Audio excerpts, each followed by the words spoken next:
Through storms, unshaken, unbowed. Through trials and verdicts, still standing proud. A titan in the tempest, against the raging crowd. He's got a vision for the future, gonna shout it aloud. Changing the wind, it's coming fast. A new foundation built to... Howdy, howdy, howdy there, guys.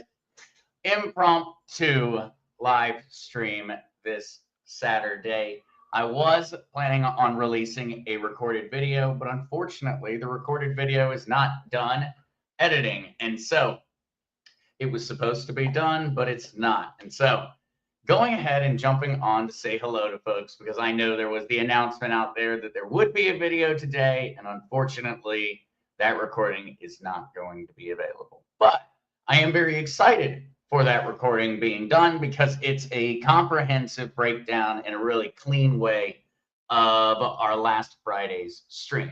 And so it's going to be a really useful one, but unfortunately, we're going to have to wait a day or so. But what's up, Kukla? Howdy, howdy. Hello, Zester made it. Thank you so much for making it here, Kukla. What's up, Belinda? Howdy there. What's up, Surfer44? What's up, man? Howdy there. Hands to hearts, pottery. Oh, musical lady. Hey, Zester and Kukla. Sorry, I have been MIA recovering from total knee replacement surgery 2 weeks ago. Oh, my.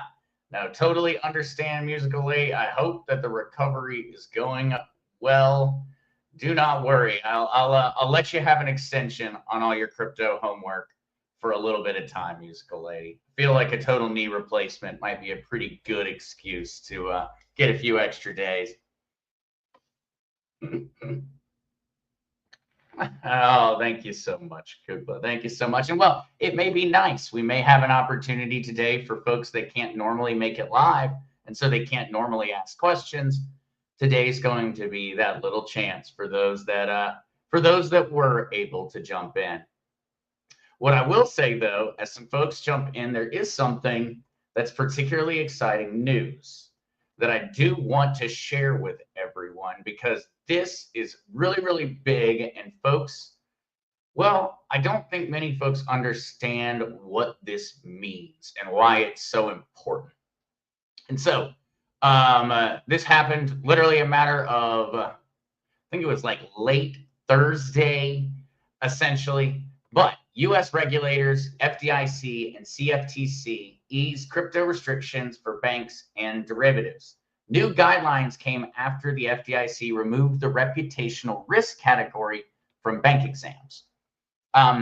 This seemed like particularly boring news, but this is actually extremely, extremely important because as we have been discussing in some of the recent streams, it seems as if banks and cryptocurrency centralized exchanges are starting to become essentially the same thing. What this FDIC and CFTC ruling stated is that they are. And so the FDIC is looking at providing their backing towards cryptocurrency exchanges. Think about when you go to the bank. You always check. You wouldn't keep your money at a bank that wasn't FDIC insured because then you know that you're covered up to $250,000 by the federal government. The FDIC essentially is a must-have for banks. It looks as if the FDIC is planning on possibly extending that over to what we would have always referred to as centralized cryptocurrency exchanges. These things are starting to blend. And so that was one part of the news that was very, very interesting, is that the FDIC is looking to provide permits and licensing to crypto exchanges. The other part is far more nuanced. It's that the CFTC is the one that is easing restrictions on crypto. And so as we had talked about before, the SEC and the CFTC, so securities and commodities, had always been debating whether cryptocurrency was a security or a commodity. And now it seems as if we're finally getting that clarity. The commodities is saying it's all theirs, and the FDIC is saying, hey, we're willing to insure it. And banks are now able to actually start providing cryptocurrency services and products without prior approval. In the past, banks were extremely unwilling to deal with crypto because they had to put together an entire business plan. They had to spend a buttload of money, and then they had to apply, and then they had to wait to be approved, and they may never be approved. And so it was major impediment to a lot of banks and a lot of financial institutions getting into crypto, and that no longer exists. So that little bit of news was probably the biggest news of the entire week in crypto, because we did have a really, really boring news week on crypto side. Ah, yes, a very important one. I should have probably already read it, but please do remember that the content in this podcast is for educational and entertainment purposes and is not intended to provide financial advice. Please consult with a financial professional before making investment decisions. Very, very important one. Howdy there. Welcome, Witty Cat and Rafe. Welcome, welcome, welcome, Shami. And howdy there, Rexy. Howdy, Texas Farm Girl. What's up, Fearless Floyd? How are you doing, man? Oh, no. Hopefully Panos gets well soon. And yeah, XRP drop didn't help, right? That's one thing that I know a lot of folks have been asking me this past week. Why is crypto tanking? Why do our charts look so awful? And what I've been trying to explain to folks is that there is no bad news. We have not gotten any bad news on the cryptocurrency side, and yet we're seeing Bitcoin 82,000, Ethereum 1,800, XRP seems awfully tempted to drop below $2. And so I know for a lot of folks, everybody is looking towards and trying to find some factor to blame, trying to say, well, it's this, well, it's that. The real honest truth is we're only getting good news. The CFTC, FDIC news was great. The Strategic Reserve of the United States was great. The Bitcoin Act of 2025 being put forth in the House and being pushed in the Senate with the support of President Trump is amazing news. We're seeing different banking institutions and ETFs being released. We're seeing approvals for ETFs and future tradings for all varieties of different cryptocurrencies. We have not gotten bad news in so long that I think that the market is confused. Cyclically speaking, because Bitcoin tends to follow a cycle, we should already be in a very, very very frigid bear market. But we're not, and we haven't been essentially since the election, and yet we continue to trend fairly consistently downward while getting literally no bad news. And so this is interesting. We are looking at a very different market. Things are changing, and that means a lot of the rules of the past, well, they may no longer be rules. We're all going to essentially learn that one together. What we had always followed was the Bitcoin cycle of every 4 years, which we could come over here and we could look at the 2016, 2017 bull run, where we saw, 20,000 being that holy cow, Bitcoin might break it. We then fast forward 4 years and we're looking at 2021 and we're seeing the massive spike following the COVID drop. And then once again, we see 2024, 2025 having a bull run. Technically speaking, if we were following our general cycle, we should be trending downward now. And so just as a little explanation for those, whenever I mention the cycle or the Bitcoin or cryptocurrency cycle, that's that macro cycle that I'm talking about, which had just become really it was just assumed by the vast majority of old cryptocurrency traders. It's like, hey, we're going to have essentially a boom bust cycle on repeat every 4 years. And all of the news and everything going on right now, I think, is kind of altering the landscape. And hey, That's really the only explanation for why we see so much good news and yet we see a perpetually depressed cryptocurrency market. It's because, well, no matter how much good news we have, we still can't entirely break out of the market cycle. There's a lot of people who made a lot of money very, very quickly. That means they're going to be tempted to take profits. All right, let's see what other questions we might have here.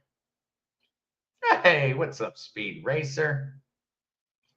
Witty Cat 62, is there really any need for the FDIC in the new financial system? Ultimately, Witty Cat, it may operate in a different fashion.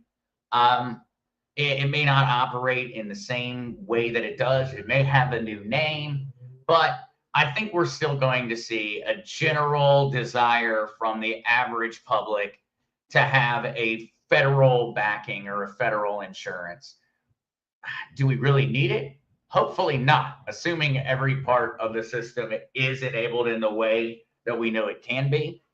We wouldn't have the same need for it, but I still believe we will have, if not the FDIC, it'll just be a different 3-4 letter organization of some kind. They just hopefully won't have near as much influence and control over the banking industry. Hey, Rave Mama, so glad he did this. He's usually missed the weekday ones. Yeah, no, I think we do. We have an opportunity to get some questions answered live for those that normally are. Fearless Floyd Show, what causes the 4-year cycle? That's a great question. So what most people have always pointed to and what adds up is actually, let me bring up another little web page because it's about the Bitcoin halvings. And so the primary culprit is that essentially, and actually, here you go, AI coming to the rescue with a really excellent explanation here. And so Bitcoin halvings occur every 4 years, about every 4 years, or after every 210,000 blocks are minted. And when the Bitcoin halving occurs, the rewards for mining Bitcoin are cut in half. And so every 4 years, the rewards for Bitcoin miners are cut in half. And so the general thought, mechanism here is that if you reduce the supply, you are undoubtedly going to increase the value. Because we're seeing the supply of new Bitcoin being reduced by 50% every 4 years. Now, proof that that is the major factor is actually when you look at the dates of when the halvings have occurred. And so, jumping back over here, the first halving occurred November 28th of 2012. And so when we jump back over, we'll see that this is prior to when we were even seeing tracking on CoinGecko or CoinMarketCap. These were the very, very early days of cryptocurrency. Now, the next one occurred July 9th, 2016. And so if we actually come right back, now we're inside of the tracked time period, and we see the halving occur, and then after the halving, we start to see our general price increases. The third halving was May 11th, 2020. Well, we go right back to our chart. It seems as if the halving occurs, and then in the year following the halving, we see our bull run. The same thing occurs when we come back and we look at mid-April of 2024, very recent history, and we were to look at it, and then we were to say, well, look, we then have our next major pump or major price increase. And so this is what has essentially been named the factor, Fearless Floyd. It's that the 4-year cycle is really being controlled by the Bitcoin halvings, and that essentially the bull run follows the halving. So the halvings occur. Usually there's a lot of hype around it. You'll see a little bit of a price increase, and then you'll see stagnation occur for either a couple months or up to almost a year, and then suddenly it'll start to skyrocket.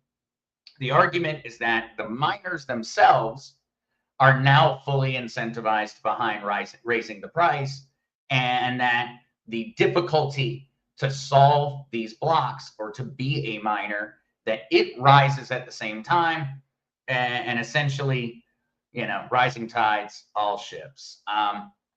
A very, very, very, honestly, it's kind of a silly reasoning, but it is pre-designed. It's built into how the Bitcoin blockchain works.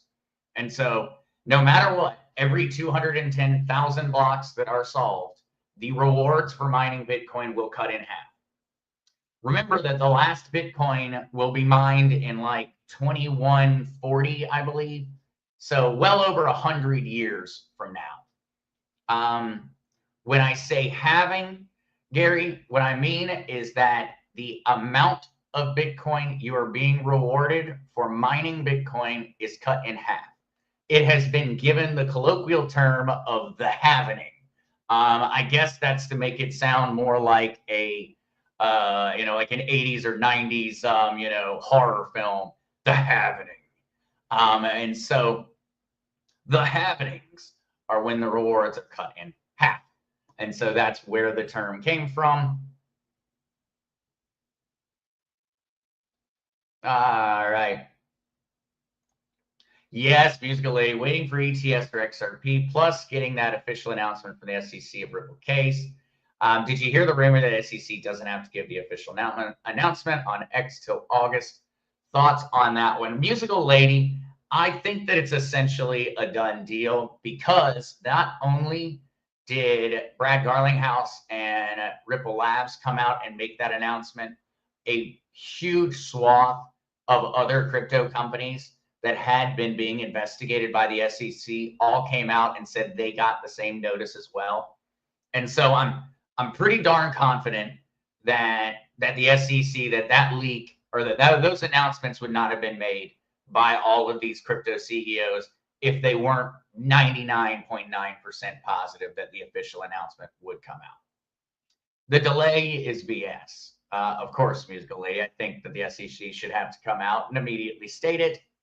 But I think that we have another little caveat to look at on the ETF side and on futures trading, that this FDIC CFTC announcement of this last week is actually going to make it a lot easier for banks to just start offering ETF options without actually waiting for approval. And so I'm very, very, very optimistic about getting a ETF for XRP very, very soon. I will go ahead and say, though, guys, do not expect an ETF to make the price of XRP skyrocket. It most likely won't. And we can, for proof of that, we can see the Solana approvals and the Solana future tradings actually had zero effect on the price of Solana going up.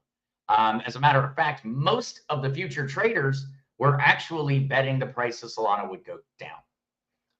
And so that's just something to keep in mind. I know a lot of folks are really counting on the ETF announcement, the ETFs coming out, and that being that huge, huge deal that suddenly skyrockets a lot of prices.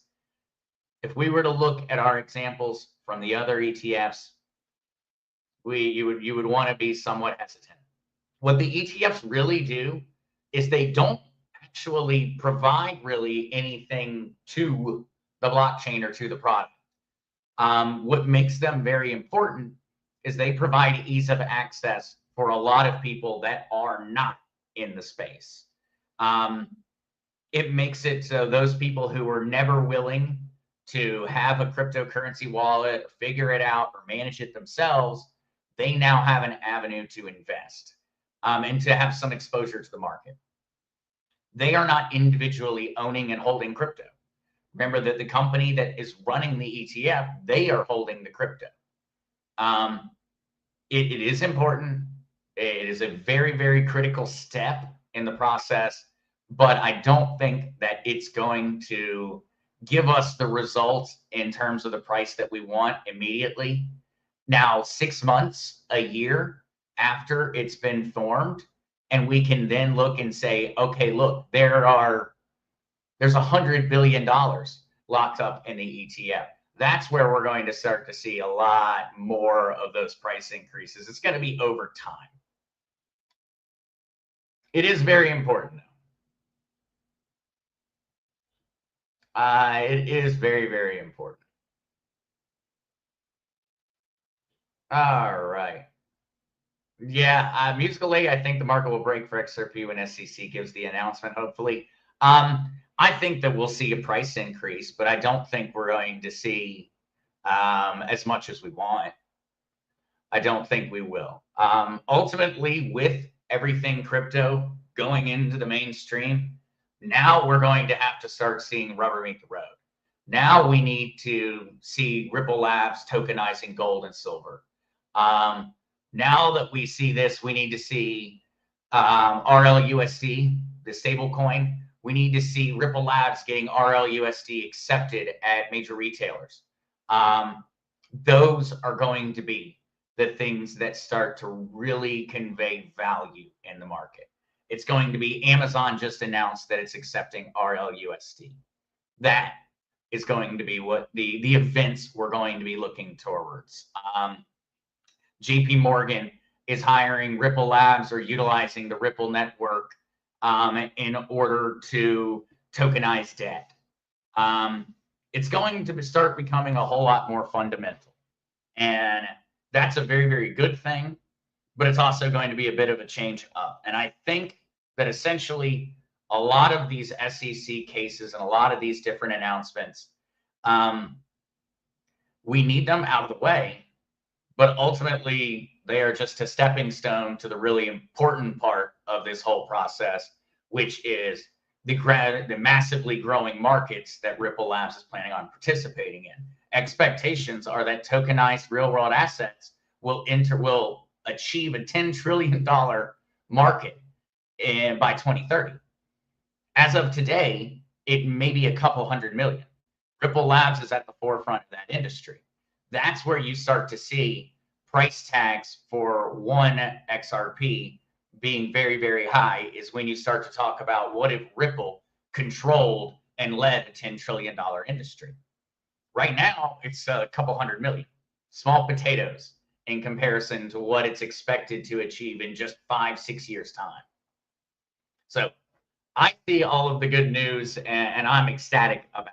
But I know for most out there, for many that are new, when you look at all of this good news and then you look at the markets, you kind of wonder, well, what the heck's going on? Is it really good news or not?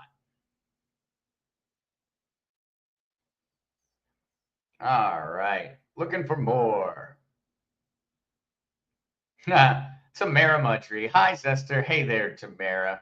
I hope your day is going well, and I sure hope that XRP stops.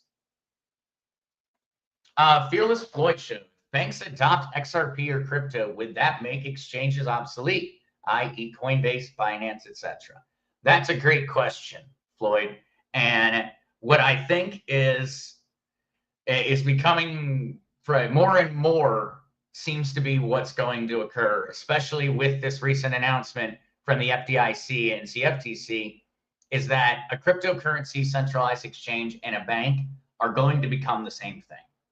And so I believe Coinbase is going to essentially become a bank. They will be a bank that specializes in cryptocurrency. Bank of America will start to accept and hold and custodian your cryptocurrency for you. And so you will log into your Bank of America online banking and you will see how many Bitcoin you have, how many US dollars you have, how many XRP you have, how many Ethereum you have, in the same way that you could have a foreign currency bank account where you might have, euros and US dollars and Great British pounds all in the same bank account, essentially. That's what we're moving towards, where there really won't no longer be a distinction between a centralized exchange and a bank, because they have always been pretty much the same thing. Coinbase, I deposit money into Coinbase. I can take leverage out with Coinbase. So Coinbase provides loans. They provide capital. I can exchange it to other currencies. I can withdraw it from Coinbase to another bank account or from one bank account to Coinbase. Effectively, Coinbase has been operating as a bank. just as a bank for crypto. And as we move into the future, we're going to start to see maybe Coinbase as I said, the crypto specialists, and Bank of America just kind of has that ability. I think that's more where we're going to start to see it break down, where there really will not be a distinction between the two. Your Coinbase account will be FDIC insured in the same way that your Wells Fargo account is FDIC insured. Now, they may not insure the crypto, but they're going to insure the US dollars inside of it as if it were no different than a bank. So that is what me and most of the folks in the space are expecting.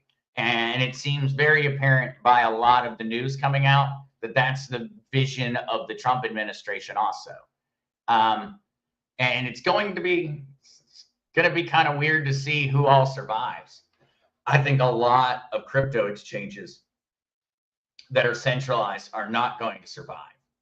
I think a fair amount of brick and mortar banks are not going to survive. The big dogs, they might be a little hard. They have the capital to invest into developing the technologies to compete. They might be a little bit harder, but who knows?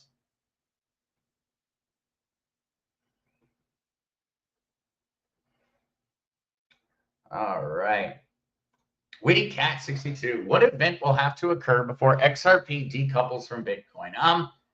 Oh, that's a great question. And Witty Cat, I think that's kind of that's the $1 billion question, essentially. And that's the question that's been on the minds of crypto holders since the beginning. Essentially, from the point that Bitcoin started to have competition, we always wondered what would be the day when Ethereum or XRP or Litecoin or whatever crypto ever managed to actually break away. Now, I will say, historically speaking, cryptocurrencies have broken away from Bitcoin for a period of time. Now, they always seem to end up going back. And Witty Cat, though, 62. There's actually a lot to be said that the decoupling from Bitcoin will occur along with the normalization of crypto being exchanged for US dollars. The reason that many folks have always pointed towards Bitcoin having such a disproportionate effect on the price of all other cryptos is that cryptocurrencies are essentially pegged to Bitcoin. And so when I go on to an exchange, most of the time, you will have a variety of different trading pairs. You might have a Bitcoin to XRP trading pair. You might have a US dollar to XRP trading pair. You might have a USDT stablecoin to XRP trading pair. But those will be the only options. And so if I showed up with XLM and I said, I want to trade XLM to XRP, I'm going to have to trade my XLM to Bitcoin or Tether or one of these other US dollar and then trade it into XRP in order to get it on that exchange. And so most all exchanges operate off of Bitcoin being essentially the #1 asset or currency to exchange between all the others with. And in that way, you can look at Bitcoin as very much naturally achieving the status of petrodollar. And so in the same way that the vast majority of currencies are in many ways pegged to the US dollar because, well, they agreed to it, which I guess they probably regret in many ways, but the same way that essentially many different countries are pegged to the US dollar is kind of the same way you can look at how Bitcoin and all these other cryptos are kind of pegged to it. What's going to change that is going to be the opening up of the market. When I no longer need and I'm no longer influenced by Bitcoin or by the Bitcoin holders, then we will have truly disconnected. But even then, keep in mind, look at the stock market. Very rarely do we see, a portion or, unless it's a specific sector, whenever we see, the stock market crashing most all stocks fall with it. There's always going to be that certain degree of correlation where, the prices of one crypto are massively falling. We're going to see hesitancy and fear in the holders of the other cryptocurrencies.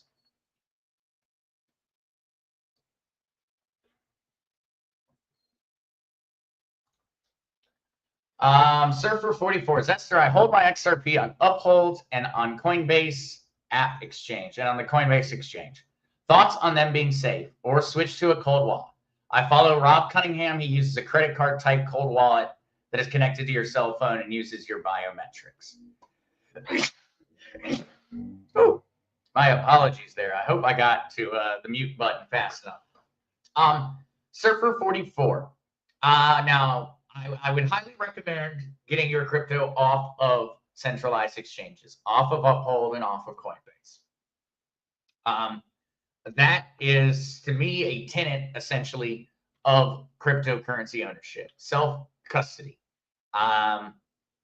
Ultimately, if these exchanges were ever to have an issue, then your money would be stuck with everybody else's in the exchange. It's just another point of failure. And so I do highly recommend, if you have enough cryptocurrency that you would be particularly upset if you did not have access to it, then you should probably have a hardware wallet or even just a software wallet, which are free. I would recommend just going ahead and getting a hardware wallet if you have an amount of crypto that it makes sense for. The Ledger Nano S Plus that I use, it's $60. If I only had $50 of crypto, I would not recommend going out and buying a $60 hardware device to store my $50 of cryptocurrency. I would wait until I had enough crypto that the $60 investment, that is lifetime investment essentially, is worth it from a security standpoint. And so, Surfer44, I would say if you've got enough XRP or enough crypto, that $60, if you lost access to your crypto for years, would you look back and say, I could have saved it all for $60 and feel silly? If the answer is yes, then probably should have a hardware wallet. And as we move into the future, you're probably perfectly safe keeping your cryptocurrency on centralized exchanges. As they do get more regulation, as we do see them insured, it's going to change. It's going to change the landscape. But ultimately, right now, in the world of 2025, early 2025, I have learned from the community and from my time in the industry that the extra precautions are always worth it. They're not extra. They're actually just the necessity. And so if you do want to use biometrics, Surfer44, absolutely go for it. I am not a fan of biometrics. I highly advise against using biometrics, but that is personal. The reason that I argue against the utilization of biometrics is because if your biometric data were ever to be stolen, you cannot ever get that back. If someone takes my fingerprint, I cannot change my fingerprint. If someone downloads the biometric data for my iris scan, I cannot change my iris. And so biometric data is the most secure, essentially. But also at the same time, if that data were ever to be lost, you can't ever get it back. You can't fix it. And so I can change a password. I can change an authentication application. I can change the wallet that I store my crypto. I cannot change my eyeballs. So I don't know, Surfer. That could be entirely a me thing, but that's just a me thing. Me personally, I do not like biometrics. I am certain there are security professionals out there that will argue that my concerns are completely unfounded. That's perfectly fine for them. It's personal. I don't know. It's just maybe it is entirely personal. I'd be curious to see if I'm if I'm just the crazy nutbag on that one. But for some reason, it's always just processed to me that way. And it's always scared me, the very thought of it. What's up, Gary Green? Gary Green, I can only figure out XRP can only go as high as $20. Why are some gurus saying that it could go to the thousands? Gary, well, I actually would say right off the bat, I tend more towards your thought process. The reason being just because of the general amount of money necessary to substantiate price tags of that nature. There are things that could change. If there were a reduction in the amount of XRP that exists, and so say they burnt a portion of the supply, well, then now we're talking about a different game. But I would always say that the easy way to look at this one, guys, when you start to talk about price tags, is let's actually go right over here. And so XRP will eventually have 100 billion max supply. So there will be 100 billion XRP coins in existence. Now, remember that number of 10 trillion? 10 trillion is the expectation for the market share, or the market of tokenized real world assets by 2030. And so let's just take that number and let's just say, okay, what if we achieved a $10 trillion? All right, let's see if I can count. Millions, billions, trillions. And we divided that by this 100 billion number. All right, we would end up with $100. And so if XRP had a market capitalization of $10 trillion, now keep in mind that the entire cryptocurrency market right now has a market capitalization of 2.79 trillion, 2.75 trillion, I should say. And so if XRP were to achieve a $10 trillion market cap, literally 4 times the market capitalization of the entire cryptocurrency market, it would have a value of $100 per XRP. Now, I believe that is possible. I believe that is very much possible.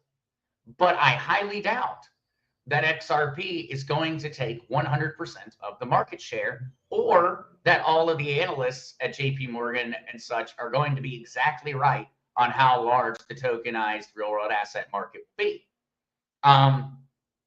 But that's just one facet of the Ripple team's business. And so if we were to just take that number and kind of use it, we would say that $100 per XRP would be potentially viable in the future. I do tend to be very suspicious about anybody saying thousands and thousands of dollars. Is it technically possible? Are there ways it could be made to occur? Yes, it is possible. Is it likely? No, it is not likely. $100, that's very, very possible. And if you stretch out the timeline long enough, it's very doable. And so, yes, Gary, I do highly question a lot of those. I do highly question them. And I do not in any way, though, take that to mean that I am poo-pooing or fudding on XRP. XRP is my largest bag in the crypto space. I have every reason to want XRP to go to crazy high values. I hope it goes to thousands of dollars. But you plan for the worst and you hope for the best. Hey, I'm not alone. Musical Lane, no, you aren't crazy, Zester. I feel the same way about biometrics. I don't know what it is. But I just have this weird feeling about it. I used to be security licensed in a few different states, and a part of getting security licensing was a fingerprint with the sheriff's department. And even that was always weird. I'm like, I know our government gets hacked all the time. They're pretty much the primary place that we lose the vast majority of our important personal data. So All right. Spencer Cactus, what do you think about Atomic Wallet, the crypto that was stolen? I highly recommend not utilizing Atomic Wallet or any of the other wallets that operate in its fashion. Atomic Wallet operated by you downloading an application and storing your security passphrase inside of that application on your computer, which means that all they had to do was in any way manage to hack the app, and they managed to gain access to everybody's cryptocurrency wallets. I had an Atomic Wallet in the past, years and years ago. It was kind of nice to use, but from a security standpoint, there really is not any other option than a hardware wallet. I know everybody wants there to be another option. There just isn't. If you really are worried about security, that's it. The only other high security option, and that is currently only available for higher net worth individuals, is there are offerings from, I believe, Kraken, Gemini, and now Coinbase, where for people that have enough crypto, they will essentially hardware wallet, freezer storage your crypto for you. And so I do expect that service in the future to become very popular, but ultimately there's probably going to end up being two surefire ways. It's going to be pay somebody, pay a very, very powerful company to protect it, or take personal ownership over your crypto. I just highly recommend going for it, guys. It seems scary, but I highly recommend personal custodianship. Sedona Fred, what exchange do you use to buy crypto? Sedona Fred, I prefer to buy my crypto on Coinbase. If it is not available on Coinbase, then I would look towards Uphold, or in all honesty, if the crypto that I am looking for is available on a decentralized exchange, I will buy cryptocurrency on Coinbase, withdraw from Coinbase, and then I will go transact into the crypto that I want on a decentralized exchange. That's going to be actually, because the conversation or my answer there just brought me to thinking about how important the conversation about decentralized finance is going to be in the coming months. We're going to have a few shows just talking about what decentralized finance and what a decentralized exchange is and what it means. But for right now, Sedona, Coinbase, I would highly recommend using if you're in the United States. Uphold would be my second recommendation. After that, I would honestly consider crypto.com to probably be the third best option, at least in terms of just buying your crypto. Now, Sedona Fred, keep in mind, I do not recommend keeping your cryptocurrency on any of these exchanges or on any exchange ever, unless it is money you plan on spending or using in the near future. If I'm planning on buying something or spending the money, I will leave it on Coinbase until I spend it. If I am buying a crypto that I'm planning on holding for the future, I buy it and I immediately withdraw it. They are tools. And so you just have to figure out what you need the centralized exchange for. And really, all you need it for is making the purchase or making the sale and withdrawing to your bank account or depositing from your bank account. Surfer44, Zester, what was the cold wallet that you use? I use the Ledger Nano S Plus. That's the one I use. I know my link tree in the description has a promo link in there that'll save you some money on any Ledger hardware wallets. And also, it will make certain that you buy it directly from the factory, which is very, very important. I would say, though, Surfer, I am not a hardware wallet or a cold wallet, die hard for Ledger. I use Ledger because they're the biggest company and because that's what businesses and companies in the cryptocurrency space use. Trezor is just fine. Most all of the other hardware wallets are just fine. And so in all honesty, if there's one that just really, really fits the bill for you, go for it. I recommend Ledger, But Trezor would be my second recommendation. If you did not want a ledger, Ledger is a French company. Maybe you just really don't want to buy any French products. I know I don't usually, but then get a Trezor. Trezor's a perfectly good company. So yeah. I don't over worry on that one. The only thing that I would suggest, Surfer, is that you buy one that fits the way you use it.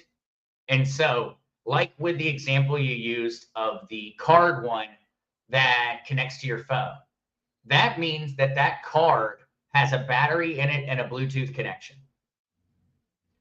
Me personally, I always recommend doing any major crypto work on the computer. And so my wallet does not have a battery. It does not connect to Bluetooth. You cannot access this besides physically plugging it in. I like that. That fits my need for it.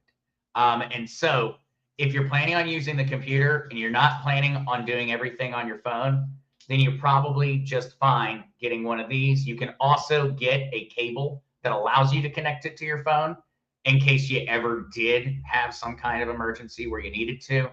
But nowadays, crypto is not, you're not spending it on a daily basis. And if you are spending it on a daily basis, remember that distinction between the wallet that you carry every day and the safe or the gun safe that you keep your gold and silver in. Remember that a hardware wallet is like a vault. It's not meant to be easily accessible. It's not meant to be easy. Your wallet is what you're carrying around on a day-to-day basis. This is easily accessible money. This is money that, no, I don't want someone to mug me and take it from me. But ultimately, if they did, they're not taking away, they're not taking it all.